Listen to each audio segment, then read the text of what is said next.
A true artist is not one who is inspired, but one who inspires others. Artist Salvador Dali. Hi everyone, it's Amber and welcome to Amber Goodwin Art, as well as our bi-weekly Pouring Coast to Coast collaboration with Taneva Baker Modern Art, Britt Clayton Designs, and Michelle Galley from Grateful Creations. In today's video, Michelle challenged us to create a painting inspired by artists who we first saw when we started our fluid art journey. So I have a couple, and the very first artist who I ever saw doing fluid art is Emma Lindstrom, who is the queen of fluid art. So definitely check her out. Next is Kimberly Blackstock. She does mostly dots now, but she did acrylic pouring and it was phenomenal, and her dots are amazing. And of course, the three most influential ladies in my journey are Rinska Dauna, Molly Leach, and Olga Sobey, whose Starburst technique I will be doing in today's video. In today's video, I will be doing a Starburst blowout. When I first started my journey, I binged watched Olga Sobey and Molly Leach and Rinska all the time.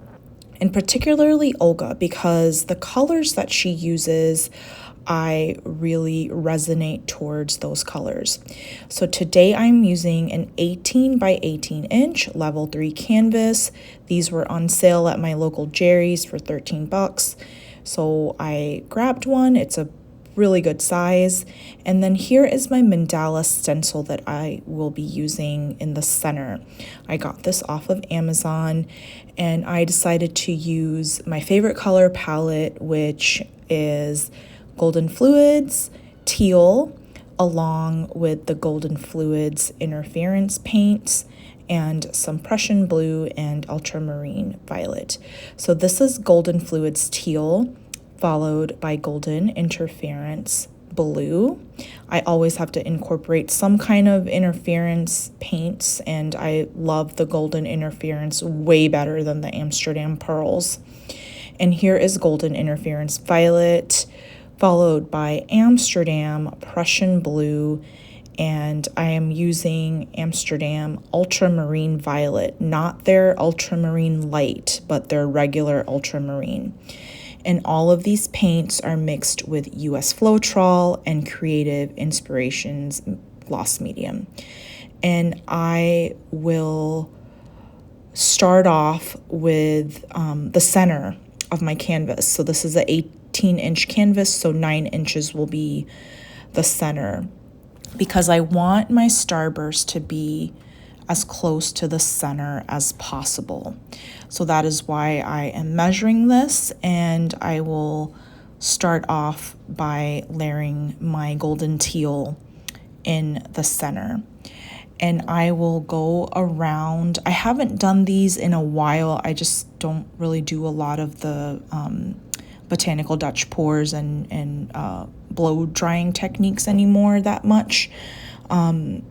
So this was a little bit challenging, but yeah, I am just basically going to layer all my colors.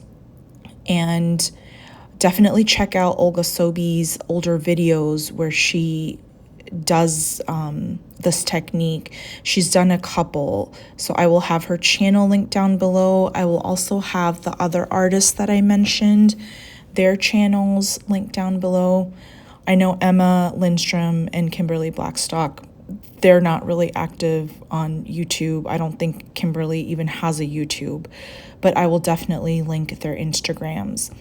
And I am still working on Emma Lindstrom's style. It is kind of difficult, but really fun and easy. So I'm having fun experimenting with her style. So yeah, I will continue to layer this, and then I will blow this out from the center going around with my blow dryer. And I will be back with the wet results.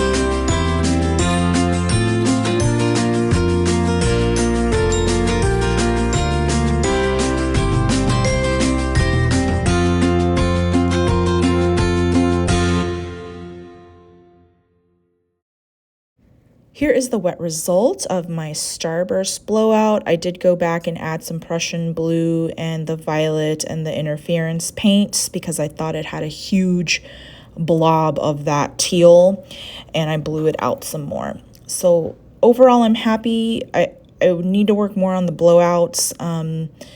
But yeah, here is the dried result. Just check out the color shift from the golden interference. That is why I love the golden interference paints. I know they're a little bit more expensive, but a little goes a long way. And next, I will share how I applied my Mandala Stencil. Now I will apply my Mandala Stencil, and I want it to be in the center, as much in the center as possible. And I will again use my ruler, and I really don't want it to be in the center of the canvas. I want it to be in the center of my blowout, which is the teal area. So that is what I am making sure that it is in the center of that area instead of the canvas, because I want it to look symmetrical within that circle. So that is what I am doing. This is a 24-inch ruler that I have, very handy to have. And I will simply center my stencil where I have my mark at. I got this stencil from Amazon. I will have it linked down below. I used Golden High Solid Gel Gloss. I didn't have the regular gel gloss. I had this one laying around. And I will use this along with Amsterdam Prussian Blue, Amsterdam Pearl Violet, and some Pebeo Blue Black. The Pebeo Blue Black really didn't show, but I just had some laying around. And I will simply use a palette knife to spread my gel gloss around. Now, the reason why we apply a gel gloss layer first is because your paint will not bleed under your stencil. It creates a barrier, a thick layer, to where your paint just won't go under your stencil when you are spreading it out with your palette knife. And using regular gel gloss is fine. I tend to use Liquitex or Golden. I would not recommend the Sax gel. It is too thin, and I also don't recommend Artist Loft. But the High Solid gel gloss is thicker than the extra heavy gel gloss as well. If you are looking for texture to peak up or stand high, then the High Solid gel gloss is the way to go. It creates a super thick peak-like texture, and it dries clear just like any other gel gloss. I have used this instead of the thick acrylic paint that Gaffrey has. If you don't have the Gaffrey paints available, you can use the High Solid gel gloss and mix it with some regular or extra heavy gel gloss and pipe those acrylic flowers that you see a lot of artists doing. And also use it for palette knife work as well. It is a little bit slower drying than regular gel gloss, so it does take about a little over 24 hours to dry. So yeah, I highly recommend the High Solid gel gloss if you want textures that are a little bit higher, not as flat. And here I am just layered up my gel gloss, and then I am applying my Amsterdam Prussian Blue. I did the Pebeo Blue Black first. As I mentioned before, the Prussian Blue kind of took over the Blue Black, so you really didn't see it. And I'm just making sure I spread as much as I can because I want all of the stencil areas that are exposed to cover with the paint. I will go back and just on the corners and a little bit in the center, I will apply some of the Amsterdam Pearl Violet. I didn't want to do the whole stencil in the Pearl Violet. I just wanted certain areas to have the interference violet. So that is what I will do next with my palette knife. I just went in all four corners. Yeah, and there you have it. And when this dried, it gave a good jewel-like texture or jewel-like feature to my stencil. So yeah, I will be back with the wet result of my stencil. Now I will gently lift my stencil. You want to be gentle when you're lifting them. You don't want to make any sudden movements because that will give more of a chance of smearing what you have just stenciled on. So yeah, I will gently lift this. I scrape off the excess paint again very gently because you don't want to bend your stencil, and I store it and wipe it off with a baby wipe.